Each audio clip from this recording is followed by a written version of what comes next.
The last thing that we want to see is a Muslim false flag, especially in some of these sanctuary cities. You look at Portland, for example. We look at Seattle, Washington, for example. They're suing the federal government. They're suing Donald Trump. And because we've seen events in the past, even in some of these cities like Portland, which I'll mention in just a moment, the concern is there. Especially considering the fact that we have this predictive programming to look at from the year 2009.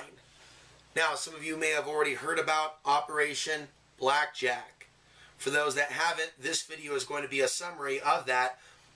In the summer of 2009, the British publication The Telegraph put out a comic strip. No one knew who the author was of the comic strip, or, well, you know, if there was some sort of a warning behind it. Who was behind the actual comic strip that went viral in 2009 that was published by the London Telegraph? It depicted multiple terror attacks going off in multiple cities and the world falling into chaos afterwards. Here's what's chilling. It's the countries involved in the global conflict with the United States. Syria is one of those countries mentioned. Iran is one of those countries mentioned. See, there's a lot of things that I've seen other people put out in the alternative media, and I've seen how sensationalism sells. And I saw for a while there's a fair amount of sensationalism around this story, and because there were some dates used in the actual comic strip. The terror attacks go down on June 22nd. So people were speculating whether or not 2009 or 2010 would be the year for a false flag terror attack that would be blamed on Islamic extremists. Fast forward to 2017. There are many people that were exposed to this information in the past that behave like they've forgotten. There's certainly a lot of selective memory taking place.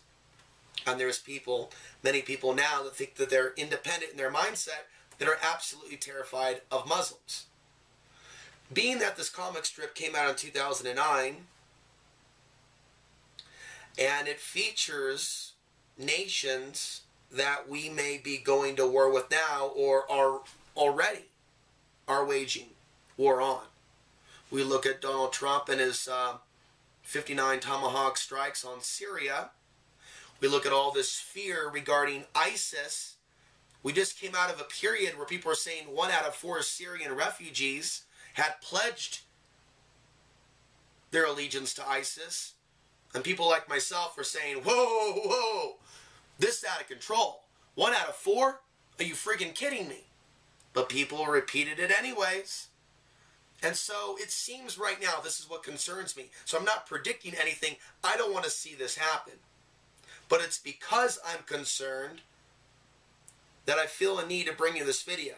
What I'm going to do right now is just mention a few facts in between showing you individual slides, and I'm not going to show you all the slides.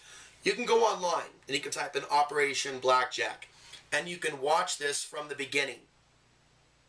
And there's references to a world government, a North American Union. And at that time in 2009, of course, that was the buzz, as well as concerns about an Amero. It's clear that whoever wrote that at that time was playing into certain pop culture, conspiracy pop culture, mythos, and concerns. In addition with perhaps some clues. The problem is we just don't know the true origins. So it is called Operation BLACKJACK. There's many YouTubes that you can find.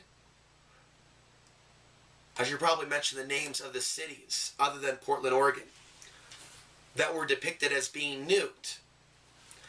First London, then New York City, then Washington, D.C., then Toronto, then Mexico City, Portland, and Los Angeles.